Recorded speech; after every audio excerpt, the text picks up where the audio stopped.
Hello, everyone.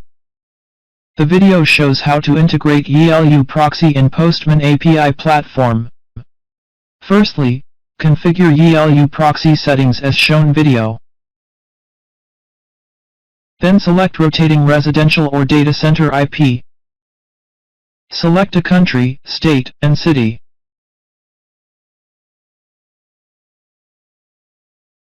Then refresh. Next, run Postman software. Click the settings icon. Click Settings.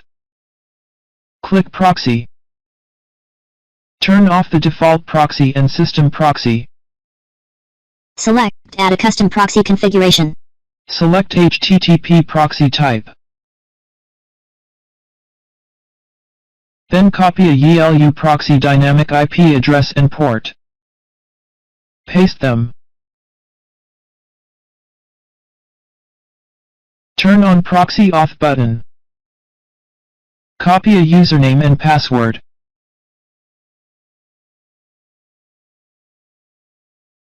Paste them.